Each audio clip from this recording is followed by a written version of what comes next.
ग्रंथराज श्रीमद् भागवतम से पाठ कर रहे हैं। प्रतिदिन हम पढ़ते हुए 20वें श्लोक के आगे की चर्चा कर रहे हैं। कृतवान किल कर्माणि सह रामेण केशवः अतिमर्त्यानि भगवान रूढ़ कपटमानुषः। शब्दार्थ। कृतवान किए गए, किल कौन कौन से, कर्माणि कार्य, सह सहित, रामेण बलराम, केशवः श्री कृष्ण ने, अति मर्त्यानि अलौकिक, अ, अति मर्त्यानि मतलब मर्त्य लोगों से करने योग्य जो नहीं है। और सह रामेण केशवः का मतलब ये श्रीमद् भागवत के पहले स्कंद के पहले अध्याय का 20वां श्लोक हम पढ़ रहे हैं। जो लोग नोट करना चाहते हैं 1.1.2 हम कर रहे हैं। ठीक है।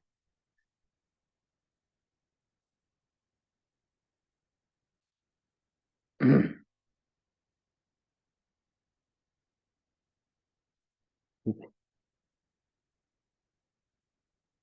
एक रिमाइंडर मैसेज ग्रुप्स पे डाल देंगे तो ठीक रहेगा। कुछ भक्त नहीं आए, प्रीतिका चौहान माता जी है, ये सब जो बच्चे। प्रीतिका माता जी, ये प्रीतिका माता जी क्यों नहीं है? आ गए प्रभु जी। अच्छा अच्छा। दोनों। करुणा माता जी है? करुणा माता जी, करुणा माता जी नहीं आए। उन लोग का छूट जाएगा ना फिर उसके बाद।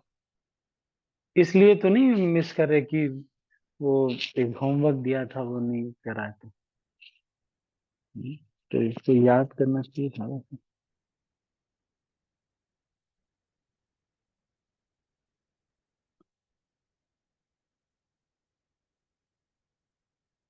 ठीक है।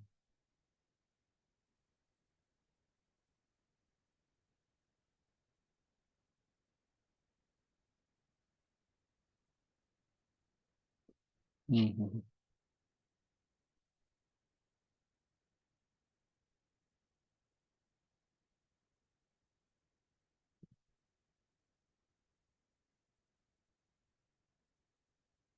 हम्म।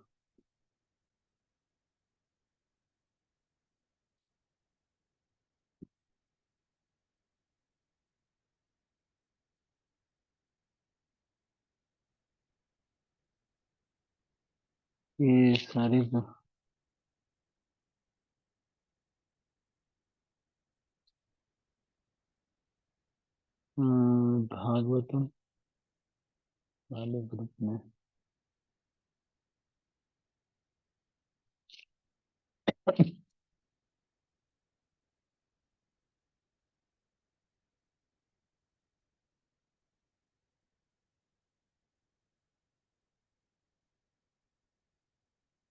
एक मिनट।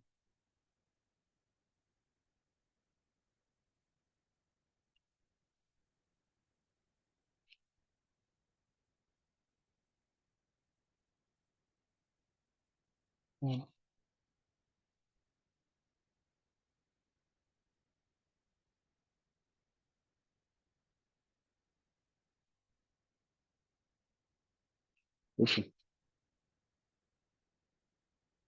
भगवान श्री कृष्ण ने बलराम सहित मनुष्य की भांति क्रीड़ाएं की और इस प्रकार से प्रसन्न रहकर उन्होंने अनेक अलौकिक कृत्य किए। श्री कृष्ण या श्री भगवान पर मानव विकास तथा पशु विकास के सिद्धांत लागू नहीं होते। आजकल विशेष रूप से भारत में इस सिद्धांत का बोलबाला है कि तपस्या तथा आत्म संयम के बल पर मनुष्य ईश्वर बन जाता है।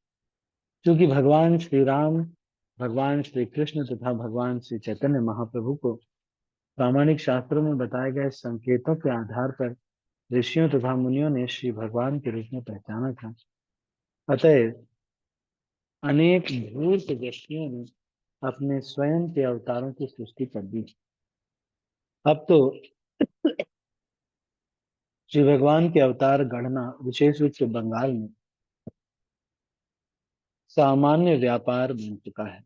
कोई भी लोकप्रिय व्यक्ति कुछ योग शक्तियां दिखलाकर तथा बाजीगरी के कुछ करतब दिखलाकर लोकप्रिय मत प्रस्ताव द्वारा श्री भगवान का अवतार बन जाता है।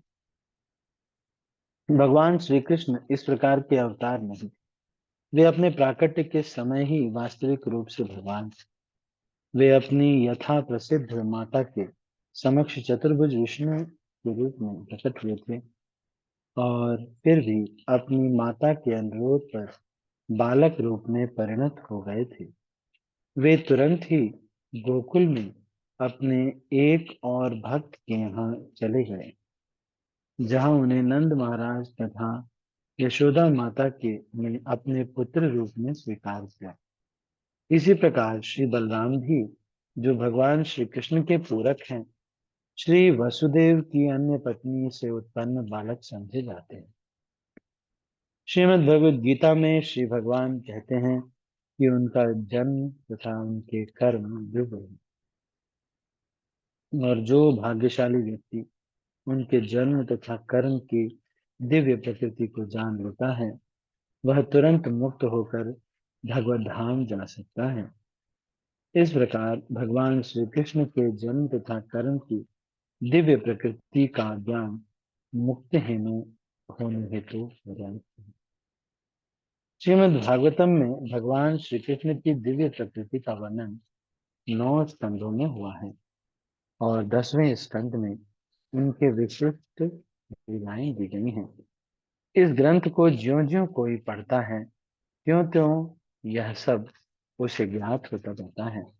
किंतु यहाँ यह ध्यान देना आवश्यक है कि श्री भगवान ने माता की गोद में से ही अपनी अलौकिकता प्रदर्शित की और उनके सभी के सभी कार्यकलाप अति मानवीय हैं, यथा 7 वर्ष की आयु में गोवर्धन पर्वत को उठाना, और ये सभी कार्य उन्हें वास्तविक पूर्ण पुरुषोत्तम भगवान सिद्ध करते हैं।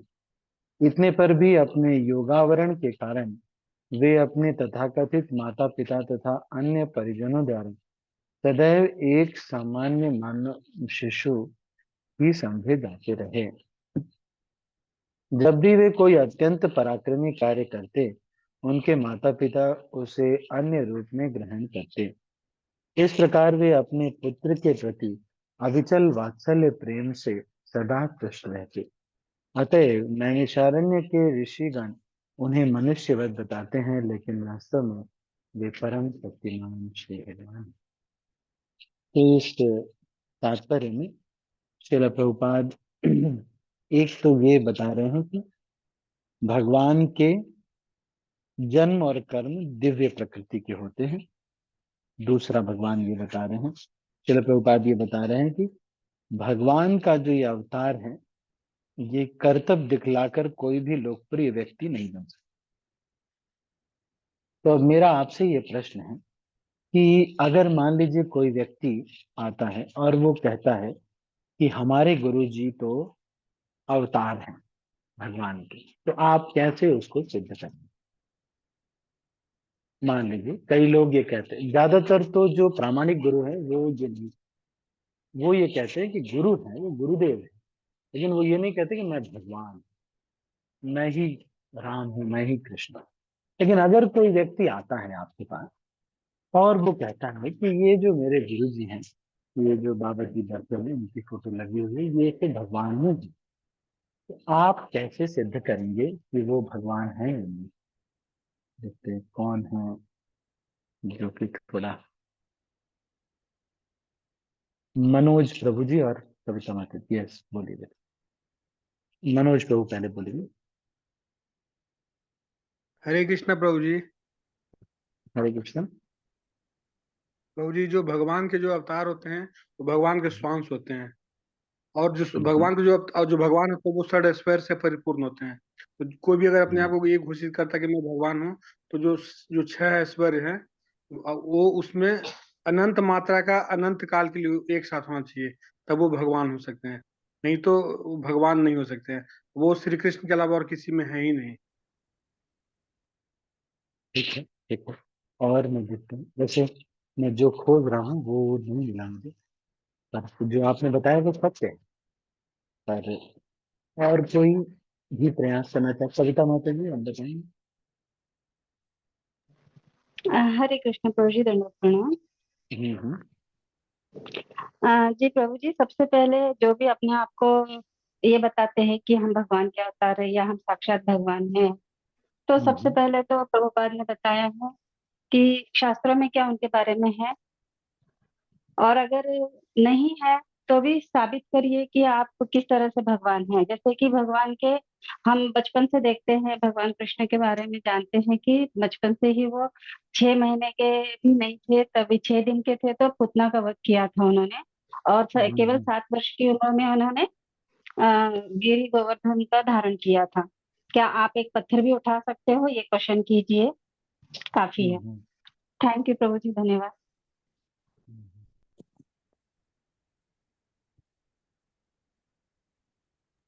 हरे कृष्ण प्रभु जी।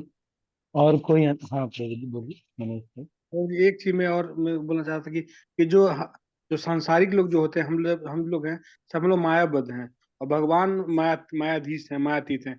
तो हम हम्म। थोड़े से चीजों में तुरंत दिख जाता है काम, क्रोध, लोभ, मद, मात्सर्य, वो में तुरंत प्रभावित हो जाते हैं। तो वो तो भगवान का स्वरूप हो नहीं सकते हैं। प्रभावित की बात है।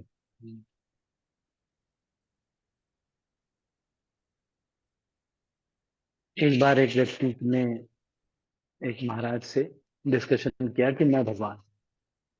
तो उन्होंने हरे कहा कृष्ण कि प्रभु जी। हाँ सुशीला माता प्रभु जी जी, बोलिए। भगवान में एक और ये ना, भगवान की उम्र जो है 14-15 साल से बढ़ती नहीं है। प्रभु जी उतने ही दिखते हैं, वो यंग के यंग बूढ़ ऐसे नहीं दिखते। मुझे यकीन है। हाँ सही बात है, ये भी बात है।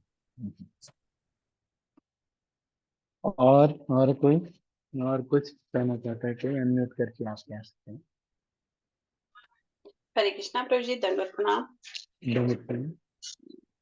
प्रभु जी, भगवान जिनमें ब्रह्मा तत्व, विष्णु तत्व और शिव तत्व, तीनों तत्व होते हैं प्रभु जी, वो भगवान के स्वरूप होते हैं। ठीक है, और कोई प्रयास करेंगे।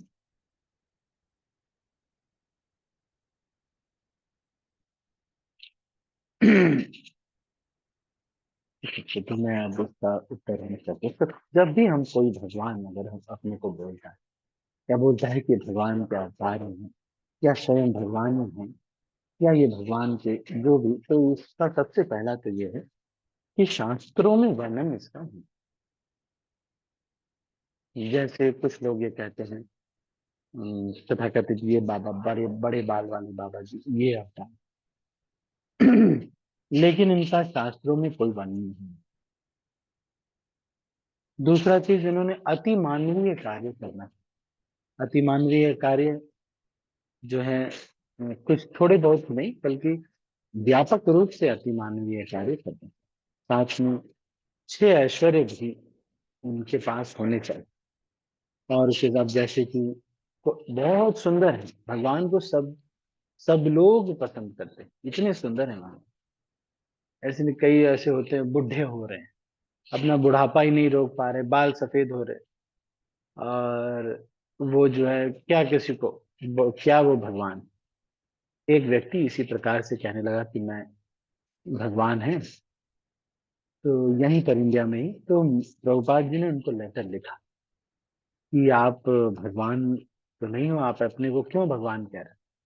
तो उसको समझ में आ गया कि स्वामी जी तो प्रामाणिक आचार्य हैं। तो उन्होंने कहा कि स्वामी जी मैं अपने को नहीं कहता हूँ, मेरे शिष्य लोग कहते हैं, तो अब क्या करें। तो ये तो एक चीज। तो कोई व्यक्ति अपने को भगवान इस तरह से, अगर फिर दूसरा चीज, उनके हाथों पे और चरणों में मार्किंग्स हैं, धनुष बना हुआ है, जौ बना हुआ है, शंख बना हुआ है। आप उनका चेक करिए, हाथ पैर चेक करिए, अगर वो अवतार है तो इनके लिए ये सब बना हुआ है क्या। नहीं। एक ऐसे ही थे, वो अपने को बोलते थे भगवान है। तो उनसे डिबेट हुआ, हमारे एक महाराज हैं उनका डिबेट हुआ। तो उन्होंने कहा कि ठीक है, बहुत देर तक वो डिबेट में, नहीं हम ही भगवान है, मैं ही भगवान है, सब भगवान है, हम ही भगवान है। तो महाराज ने क्या किया, शिष्यों को वो बीच में थोड़ा वॉशरूम गए। नहीं, वॉशरूम नहीं, हाँ ऐसा हुआ कि उनको वॉशरूम लगी, तो जो नियरेस्ट जो जो वॉशरूम थी उसको महाराज ने बोला कि शिष्यों को कि अंदर से बंद कर दो। तो अंदर से कोई गया और बंद कर दिया। इनको लगी कि अरे खोलो खोलो खोलो। तो उन्होंने कहा कि लेकिन आप भगवान हैं, आप तो अपना टॉयलेट तो रोक सकते हैं, आप तो भगवान हैं। ये बोले नहीं नहीं नहीं नहीं, अभी तो पहले खोलो, अभी तो पहले खोलो, वो तो हम बाद में तुमको समझाएंगे कि कैसे मैं भगवान, लेकिन अभी पहले खोलो पहले। तो उन्होंने कहा कि नहीं, लेकिन अब हम तभी खोलेंगे जब आप ये कहोगे कि मैं भगवान नहीं हूँ, तभी खोलेंगे। तो उन्होंने कहा ठीक है, अच्छा मैं भगवान नहीं हूँ, ठीक है खोलो खोलो। जब फ्रेश होकर के आए तो उनको फिर जब बाहर आए तो उनको महाराज ने कहा तो अब मुक्ति मिली आपको।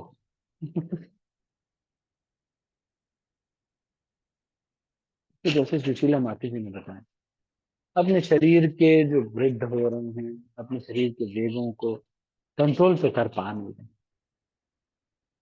तो भगवान कैसे हो?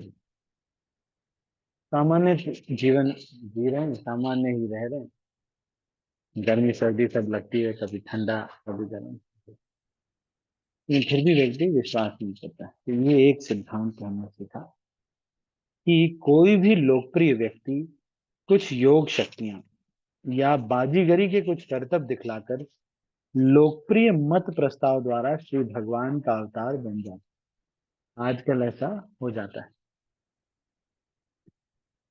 तो इससे हमको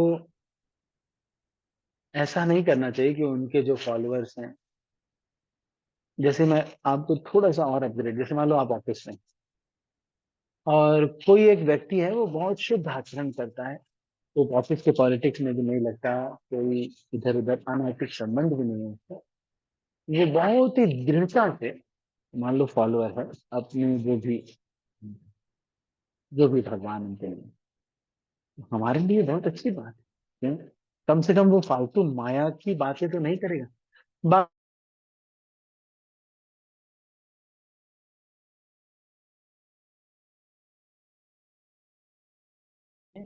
ऐसे फेवरेबल लोगों से दोस्ती कर लेनी चाहिए, क्योंकि वो लोग कम से कम गंदी चीजों के बारे में तो बात नहीं करें, स्पिरिचुअल तो है कम से कम। मैं जब ऑफिस में था, मैं गूगल ऑफिस में, तो एक मेरे फ्रेंड थे नारायण स्वामी, श्रीकांत था, ध्रुव, नंदा, तो ये लोग कुछ, राघवेंद्र पटेरिया, ये सब कुछ फ्रेंड्स थे। तो पर ये जो फ्रेंड्स सारे थे, इसमें से इनके जो भी स्पिरिचुअल एस्पेक्ट था, कम से कम आध्यात्मिक तो है व्यक्ति, तो इसलिए है ना, सभी लोग ध्यान दे, प्रीतिका और ये सारे सब लोग ये ध्यान दीजिए ना। कल को आपको क्वेश्चन पेपर आएगा, फर्स्ट कैंटो का जब एग्जाम होगा तो क्वेश्चन पेपर आएगा ही, ये अंडरलाइन करके रखना है। तो एक तो सबसे पहले उनका शास्त्रों में वर्णन आना है, घुमा फिरा के नहीं, डेटिंग शास्त्रों में वर्णन नहीं। दूसरा चीज, he should produce amazing pastimes. Third thing, he should have possess 6 Aishwarya.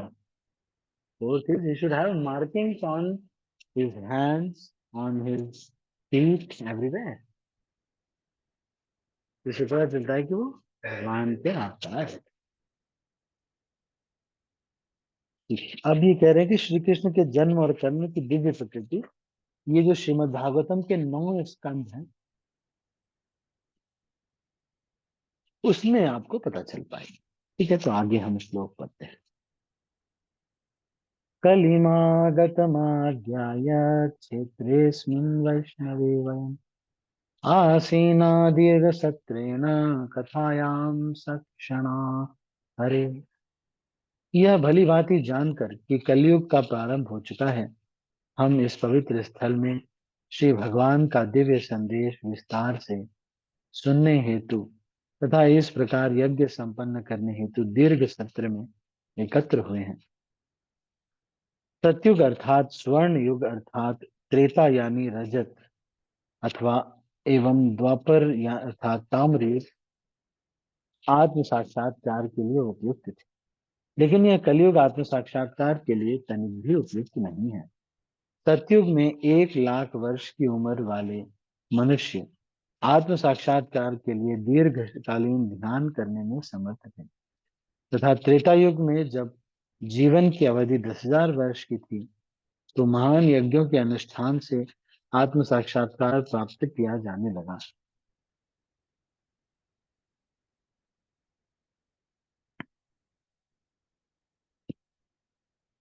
तो ये युगों के बारे में वर्णन कर रहे हैं।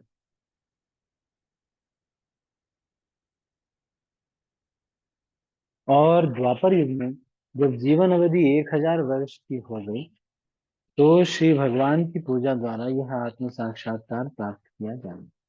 किंतु इस कलयुग में अधिकतम जीवन अवधि मात्र 100 वर्ष है, और वह भी कठिनाइयों से भरी है। अतः इसमें आत्म साक्षात्कार के लिए जिस विधि की संस्तुति की गई है, वह है भगवान के पवित्र नाम, यश तथा उनकी लीलाओं का श्रवण करना, जो भगवत भक्तों के लिए ही था। उन्होंने 1,000 वर्ष की दीर्घ अवधि तक श्री भगवान की लीलाएं सुनने हेतु अपने आप को तैयार किया। इन ऋषियों के उदाहरण से हमें यह सीखना चाहिए कि श्रीमद् भागवतम का नियमित श्रवण तथा कीर्तन ही आत्म साक्षात्कार का एकमात्र साधन है। अन्य सारे प्रयास समय के अपव्यय मात्र हैं, क्योंकि उनसे कोई लाभप्रद परिणाम नहीं निकलता। भगवान श्री चैतन्य महाप्रभु ने भागवत धर्म की इस पद्धति का प्रचार किया और निर्देश दिया कि भारत भूमि में जन्म लेने वालों को यह दायित्व है कि वे भगवान श्री कृष्ण के संदेशों का, प्रमुख रूप से श्रीमद् भगवद गीता के संदेश का विचार प्रसार करें। जब कोई श्रीमद् भगवद गीता की शिक्षाओं के कठिन से ठीक से समझ जाए, तो उसे चाहिए कि आत्म साक्षात्कार के लिए अधिक प्रकाश प्राप्त करने हेतु श्रीमद् भागवत का अध्ययन करें। यहाँ पर श्रीमद् भागवत की महिमा के बारे में नैमिषारण्य के ऋषि जो यज्ञ करने के लिए आए थे, और श्रीमद् भागवत के नियमित श्रवण पर बल दिया जा रहा है, और अलग अलग युग में क्या पद्धति थी और कितने वर्ष की उम्र होती थी। तो आप में से कौन ऐसा है जो चारों युग में कितनी उम्र थी और उस युग की पद्धति क्या थी? ऐसा नहीं है कि इस युग में वो वाली पद्धति नहीं की जा सकती, है ना, की जा सकती है। जैसे यज्ञ कुछ लोग अभी भी करते हैं, लेकिन मुख्यतः उसी से भगवान के धाम जाने का जो है वो उसी युग में था। तो आप में से कौन ऐसे हैं जो कि ये बता सके कि हर युग में कितने साल की उम्र थी और उस युग की भगवान को प्राप्त करने की पद्धति क्या थी? देखते हैं कौन है सबसे पहले। फर्स्ट कविता माता जी।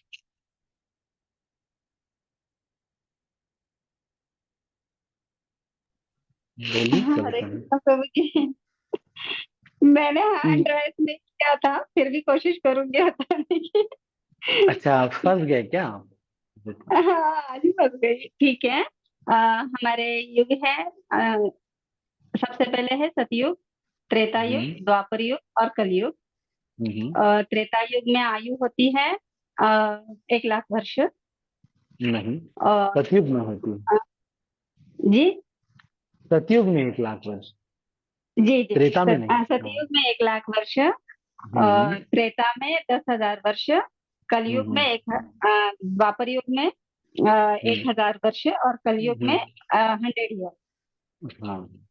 हाँ जी। और सतयुग में ध्यान द्वारा हम भगवान की प्राप्ति कर सकते थे, और हम्म त्रेता युग में भगवान हम्म की अर्चा विग्रहों की पूजा द्वारा, और त्रेता में युग में यज्ञ के द्वारा, और कलयुग में नाम संकीर्तन के द्वारा। हम्म, बहुत बता दी। तो ठीक है। Thank you Prabhu. Thank you thank you. ठीक है, आप हाथ नीचे कर लीजिए। तो ये पद्धति के बारे में सुना। तो ये आगे हम पढ़ते हैं।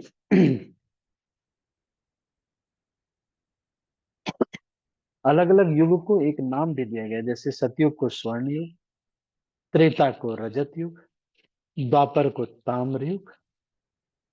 हम्म,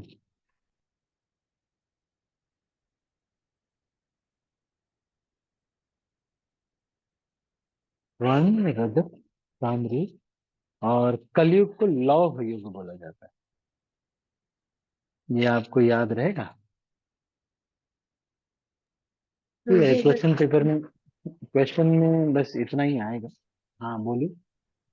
अच्छा तो मैं मुझे बोल एक रहा हूँ। बताइए ना, सतयुग को क्या कहते हैं? सतयुग को स्वर्ण युग बोला जाता है, त्रेता को रजत युग बोला जाता है, द्वापर को ताम्र युग, और कलयुग को लौह युग बोला जाता है।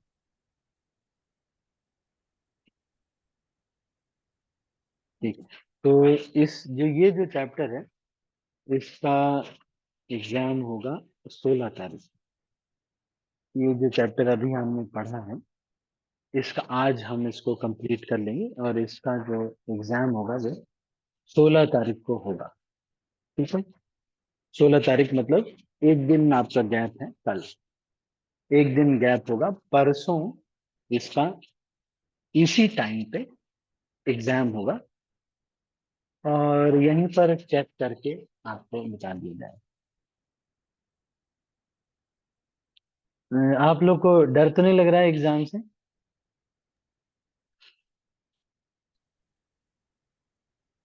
कोई डरना नहीं है, तो मैं ही चेक करूंगा पेपर, है ना। पर यह है कि आप अच्छे बच्चों के जैसे अगर रहेंगे तो अच्छा है, अच्छे से पढ़ेंगे तो, है ना। हरे कृष्ण प्रभु जी। हम्म। जी, एग्जाम में क्या क्या आएगा? ये तो नहीं बताएंगे ना। मतलब जब से क्लासेस शुरू हुई है तब से आएगा क्या? इस एक चैप्टर का आएगा। जब से क्लासेस शुरू हुई ना, एक चैप्टर हमने पढ़ा, तो एक चैप्टर का छोटा एग्जाम होगा, 10 क्वेश्चन का एग्जाम होगा, है ना। सिंपल एक एग्जाम होगा। ठीक है। जी। तो इससे हम थोड़ा सा, जैसे वो सर्टिफिकेट भी एक बनाएंगे इसका ना, तो उससे ठीक रहेगा। तो आपका अच्छा मार्क्स आया होगा, उसमें ग्रेड वगैरह करने में आसानी होती है ना। और आपको आगे चल के भी भर्ती वैभव वगैरह करना है, तो उसमें बहुत हेल्प मिलेगा इससे। हम्म,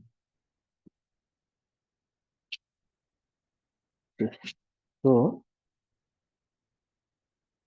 मैं एक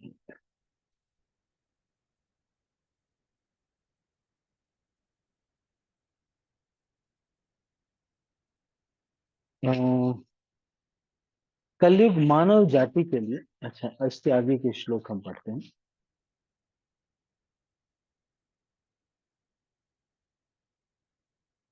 हम मानते हैं कि त्वं नाहु संदर्शितो धात्रा दुष्करम निस्थितिशतान् कलिं सत्वहरं पुंसां कर्णधार इवाणवम्। हम मानते हैं कि सौभाग्य से हम आपसे मिल पाए हैं, जिससे मनुष्यों के सद्गुणों का नाश करने वाले उस कली रूप दुर्लंघ सागर को पार करने की इच्छा रखने वाले हम सब आपको नौका के कप्तान के रूप में स्वीकार कर सकें। कलयुग मानव जाति के लिए अत्यंत खतरनाक है। यह मानव जीवन तो आत्म साक्षात्कार के ही निमित्त मिला है, किंतु यह युग, इस युग की करालता के कारण लोग जीवन के लक्ष्य को पूरी तरह भूल चुके हैं। इस युग में आयु क्रमशः घटती जाएगी।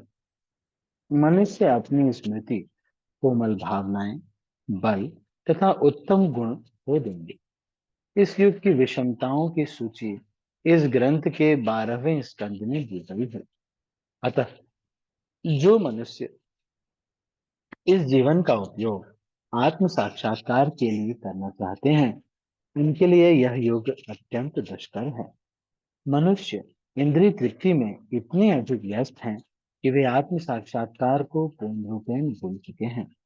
पागलपन से वशीभूत वे बेहिचक कहते हैं कि आत्म साक्षात्कार की कोई आवश्यकता नहीं है, क्योंकि वे यह नहीं समझते यह संक्षिप्त जीवन आत्म साक्षात्कार की विशाल यात्रा का एक क्षण मात्र है। समूची शिक्षा पद्धति इंद्रिय तृप्ति की ओर उन्मुख है, और यदि कोई विद्वान इस पर थोड़ा भी सोचे तो वह देखेगा कि इस युग के सभी बच्चों को जानबूझकर तथाकथित शिक्षा रूपी वधशालाओं में भेजा जा रहा है। अतएव विद्वान पुरुषों को इस युग के प्रति सचेत रहना है। यदि वे इस भयंकर कलयुग रूपी समुद्र को पार करना चाहते हैं तो उन्हें नैमिषारण्य के ऋषियों के पद चिन्हों का अनुसरण करना चाहिए और श्रील सुत गोस्वामी या उनके प्रामाणिक प्रतिनिधि को नाव के कर्णधार के रूप में स्वीकार करना चाहिए। वह नाव श्रीमद् भागवतम या श्रीमद् भगवद गीता के रूप में भगवान श्री कृष्ण का ही संदेश, जो संदेश है वो नाव के समान। ब्रूहि योगेश्वरे कृष्णे ब्रह्मण्ये धर्म विकर्मणि स्वान् काष्ठामधुनोपेते धर्मः कं शरणं गतः। चूंकि परम सत्य योगेश्वर भगवान श्री कृष्ण अपने निज धाम के लिए प्रयाण कर चुके हैं, अतएव कृपा करके हमें बताएं कि अब धर्म ने किसका आश्रय लिया है। ब्रूहि योगेश्वरे कृष्ण, ये क्या कहेंगे? योगेश्वरे समस्त योग श्री स्वामी कृष्ण ब्रह्मण्य धर्म वर्मणि, परम सत्य धर्म वर्मणि, धर्म के रक्षक, स्वाम धाम अधुना उपेते, अपने धाम चले गए ना वो भगवान, तो धर्म कम शरणम गतः। तो ये भी बहुत महत्वपूर्ण श्लोक है, आप इसको याद करने का प्रयास कीजिएगा। ब्रूहि योगेश्वरे कृष्णे, ब्रूहि योगेश्वरे कृष्णे, ब्रूहि योगेश्वरे कृष्णे, ब्रूहि योगेश्वरे कृष्णे, ब्रूहि योगेश्वरे कृष्णे, ब्रह्मण्ये धर्मवर्मणि, ब्रह्मण्ये धर्मवर्मणि, ब्रह्मण्ये धर्मवर्मणि, ब्रह्मण्ये धर्मवर्मणि, ब्रह्मण्ये धर्मवर्मणि, ब्रह्मण्ये धर्मवर्मणि, ब्रह्मण्ये धर्मवर्मणि स्वाम काष्ठमधुनोपेते, स्वाम काष्ठामधुनोपेते, स्वाम काष्ठामधुनोपेते धर्मः कं शरणं गतः, धर्मः कं शरणं गतः, धर्मः कं शरणं गतः, धर्मः कं शरणं गतः। तो स्वाम काष्ठम, काष्ठाम का मतलब क्या है? हाँ, स्वाम काष्ठाम अधुनोपेते, उस चले गए तो क्या हुआ? धर्म कम शरणम गतः, धर्म किसकी शरण में गया? स्वाम काष्ठाम अधुना उपेते धर्म कम शरणम गतः, स्वाम काष्ठाम अधुना उपेते धर्म कम शरणम गतः। धर्म किसकी शरण गया? ब्रूहि योगेश्वरे कृष्णे ब्रह्मण्ये धर्म वर्मणि,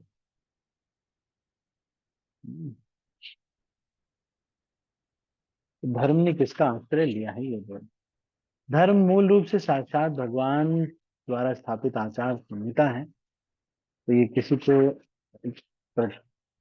परिभाषा पता होनी चाहिए। जब भी धर्म के सिद्धांतों का दुरुपयोग होता है या उनकी उपेक्षा की जाती है तो धर्म की स्थापना करने हेतु श्री भगवान स्वयं अवतरित होते हैं। इसका उल्लेख श्रीमद् भगवद गीता 4:8 में किया गया है। यहाँ पर नैमिषारण्य के ऋषि मुनि इन्हीं सिद्धांतों के विषय में जिज्ञासा कर रहे हैं। इस प्रश्न का उत्तर आगे दिया गया है। श्रीमद् भागवतम श्री भगवान की दिव्यवाणी स्वरूप है, प्रकार यह दिव्य ज्ञान एवं धर्म का पूर्ण स्वरूप है। इस प्रकार श्रीमद् भागवतम के प्रथम स्कंद के अंतर्गत मुनियों की जिज्ञासा नामक प्रथम अध्याय के भक्ति वेदांत तात्पर्य पूर्ण है। ठीक है, तो यहाँ पर भी हम इसको क्लोज करते हैं। यदि आपके मन में कोई प्रश्न हो तो आप पूछ सकते हैं। ये श्लोक आप याद करने का प्रयास कीजिएगा।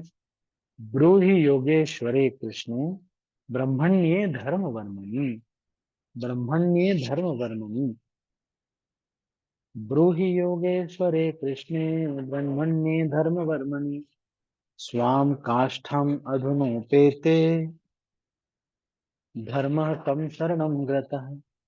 ये नीचे वाला लाइन तो आपको स्वाम काष्ठम अधुनोपेते धर्म कम शरणम गतः, धर्म किसकी शरण में गया तो भगवान अपने धाम में चले गए। ब्रूहि योगेश्वरे कृष्णे ब्रह्मण्ये धर्म वर्मणि स्वाम काष्ठम अधुनोपेतो धर्म कम शरणम गतः। ब्रूहि योगेश्वरे कृष्णे ब्रह्मण्य धर्म वर्मणि। अब देखते हैं कौन ऐसा है जो याद कर लिया। कोई है ऐसा जो याद किया? कोई ऐसा है? शिवांगी माता जी, आपको याद हुआ बेटा? शिवांगी माता जी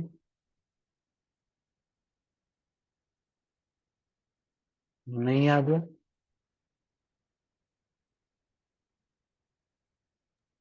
हरे और कृष्ण देखते, प्रभु जी, थोड़ा ऊपर हरे का है। कृष्ण, बोलो बोलो बोलो सोनी माता जी। ब्रहि योगेश्वरे कृष्ण ब्राह्मण्य धर्म वर्मणि। अरे बोल, ब्रूहि योगेश्वरे कृष्णे ब्रह्मण्य धर्म वर्मणि। नीचे का लाइन तो बहुत है, स्वाम काष्ठाम अधुनोपेत। स्वाम काष्ठा मतलब अपने घर, काष्ठ का घर स्वाम बनाते हैं, लकड़ी के काष्ठम घर हिमाचल में। अधुनोप्यते स्वाम काष्ठम धर्म। अधुनोपेतो, जब चले गए, धर्म का शरणम गता, किसके शरण में गया? धर्म किसके शरण में गया? तो ये भी ठीक, ठीक है, आप याद कर लीजिएगा। अभी मैं इसको याद नहीं कराऊं क्योंकि समय हो गया, 9 बज रहे हैं और 9:11 हो गया। हमारा समय केवल 4 मिनट हमारे पास है। तो किसी के पास यदि कोई प्रश्न है तो आप अनम्यूट करके पूछ सकते हैं। Any questions? आपके मन में कोई प्रश्न हो तो आप पूछ सकते हैं, नहीं तो मैं पूछता हूँ। हरे कृष्ण प्रभु जी, जो ये हम्म, अभी क्या ये पंच अभी श्लोक। भीष्म पंच है ना, तो कल छोड़ने का है था या परसों 16 तारीख को या कल लास्ट? हम्म, ये लोग कल ही पूर्णिमा कर रहे हैं वैसे तो। सारे लोग कल ही पूर्णिमा कर रहे हैं, लेकिन होता ये है 16, क्योंकि 16 को तुलसी विवाह हो रहा है ना, तो इसलिए ये लोग, क्योंकि सेलिब्रेशन रहेगा तो इसीलिए सब लोग एक दिन पहले ही ये कर रहे हैं। 15 तारीख को, एक मिनट,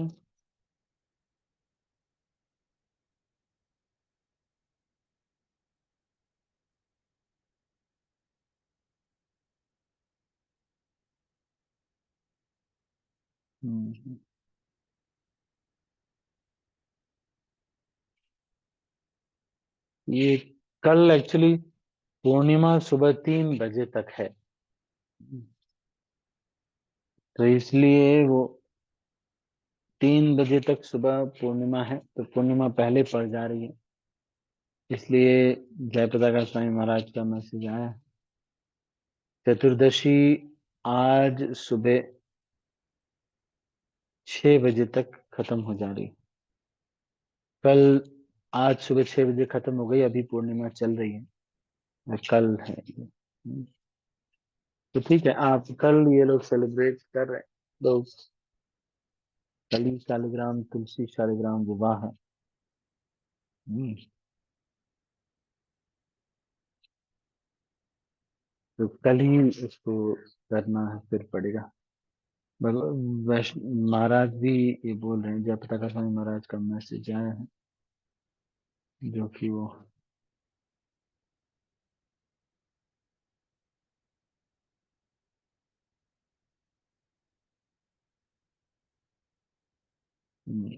जय पताका स्वामी महाराज का ये मैसेज आया है।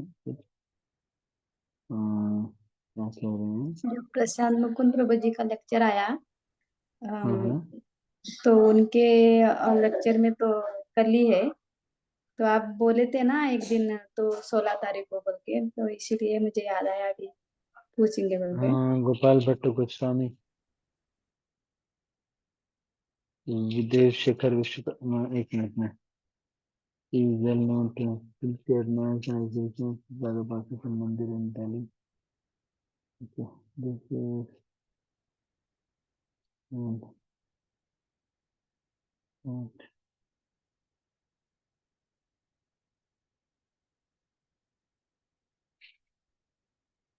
mm, mm, mm,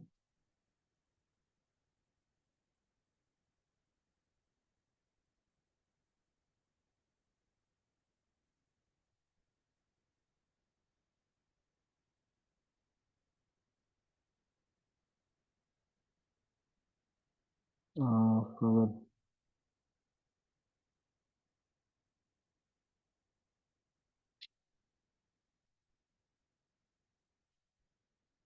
mm,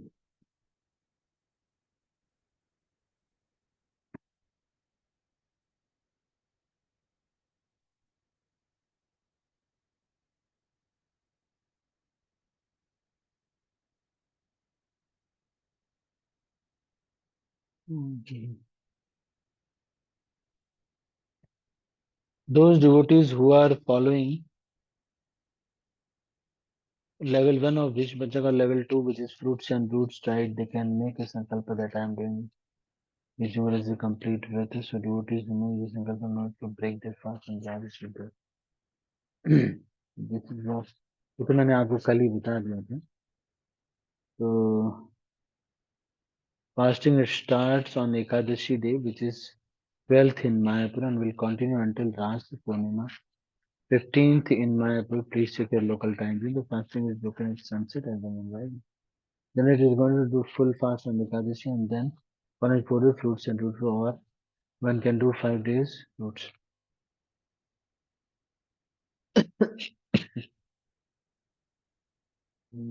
What is third day, fifth day? जिसमें भी देवता का स्वामी महाराज का मैसेज तो आया है, जिसमें कह तो रहे हैं यही कि 15th को करने के लिए बात है.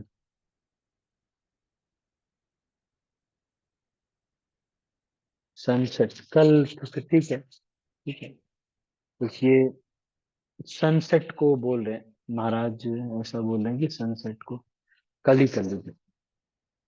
ठीक है तो माता जी, तब तो आपके लिए ठीक है, 4 ही दिन का है. ठीक है ना माता संधिनी जी राधा. वो जो ठीक ठीक है. संधिनी राधा माता जी, आप कुछ कह रहे हैं?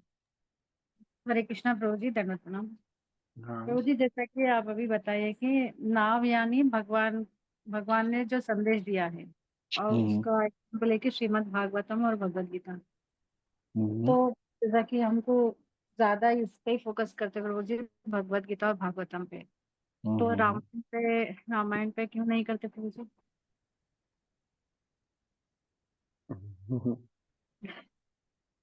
ये जो कुछ इतिहास है, पुराण है, तो सुखदेव गोस्वामी इसी इंटेंशन से इसको फोकस किया है. जब रामायण लिखा गया तो इसका क्या इंटेंशन था?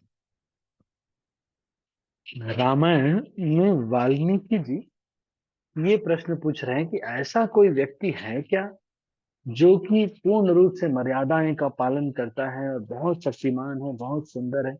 ऐसा कौन व्यक्ति है? नारद मुनि उनको, वाल्मीकि जी को राम जी के बारे में बताते. तो राम लीला होने से पहले ही वाल्मीकि ने रामायण लिख दिया. आगे चलते ये तो तो ये उसका फोकस ये था. लेकिन अब यहाँ पे देख रहे हैं कलयुग के जाने के बाद कहाँ पर शास्त्र अध्ययन, भगवान शरण ग्रहण कर रहे हैं, धर्म कहाँ शरण ग्रहण कर रहा है? श्रीमद् भागवतम में. तो ये क्योंकि कलयुग का फोकस किया गया है, इसलिए ये जो है ज्यादा महत्व. ठीक है ना माता जी? जी प्रभु जी, ये थोड़ा मुझे किसी ने पूछा था प्रभु जी ये प्रश्न, तो मैं ठीक से बता सकती हूँ कि आप लोग इस्कॉन वाले ज्यादा फोकस भगवत गीता और भागवतम पे करते, तो रामायण क्यों नहीं करते? क्योंकि ग्रंथ शुरू होने से पहले ही आरंभ में ही ये आ गया है कि भाई राम, वो बता रहे हैं कि राम के बारे में बताइए, ऐसे किसी व्यक्ति के बारे में. तो जब लेकिन श्रीमद् भागवतम का आ रहा है ये पूछ रहे हैं कि कलयुग में धर्म कहाँ शरण ग्रहण करता है। और धर्म जो है सारे वैदिक शास्त्रों का सार है, ये पका हुआ फल है, ये श्रीमद् भागवत ग्रंथ है जो। और फिर परीक्षित महाराज सुखदेव गोस्वामी अलग अलग कल्पों से जो मेन मेन कहानियां हैं उसको उद्धृत करके ये श्रीमद् भागवतम की रचना कर रहे हैं। इसलिए श्रीमद् भागवतम बहुत श्रेष्ठ है। जी प्रभु जी, और थैंक यू सो कोई मच। और कोई कुछ पूछना चाहते हैं? हरे कृष्ण प्रभु जी, धन्यवाद प्रणाम। प्रभु जी, धन्यवाद। कार्तिक का पारण कब जैसे करेंगे प्रभु जी? कल ही कर लेंगे फिर, पूर्णिमा कल ही कर रहे शाम हैं ना। के, कल शाम को प्रभु जी, शाम को? कल शाम को कर सकते हैं, कल शाम को कर सकते हैं। मैं आपको करवा दूंगा, कल कल ही करवा दूंगा। चंद्रमा की बात प्रभु हुई जी यहाँ क्लास पे। में कराएंगे क्लास? हाँ, मैं रात में क्योंकि वो चंद्रमा देखने के बाद होता है ना बेटा। ठीक है प्रभु जी। ठीक है, चंद्रमा देखने के बाद तो यहाँ पे हो ही जाएगा। तो आप बस वही खिचड़ी खाना होता है, वो खिचड़ी खा के इसको पालन करें। ठीक है, तो अभी हम इसको यहीं पर समाप्त करते हैं। हमारा समय अभी 4-5 मिनट ज्यादा प्रभु हो जी गए। पारण मंत्र भी बताया था ना प्रभु जी पिछली बार, मेरे को याद है कुछ पारण हाँ हाँ मंत्र हाँ लिखा हाँ हाँ, दिया आपने मेरे को। मैं फिर से उसको बोलूँ, वही बोल करके कर रहा हूँ। ठीक है ठीक, प्रभु जी, तो धन्यवाद अभी प्रणाम इसको प्रभु यहीं जी। पर हम समाप्त करते हैं। आप सभी भक्तों का बहुत बहुत धन्यवाद। मैं सब भक्तों को अनम्यूट कर रहा हूँ और फिर इस मीटिंग को क्लोज कर रहा हूँ। हरे कृष्णा। श्रील हरे प्रभुपाद कृष्ण की प्रभु जय। जी, गौर भक्त धन्यवाद। वृंद की हरे जय। कृष्णा प्रभु जी।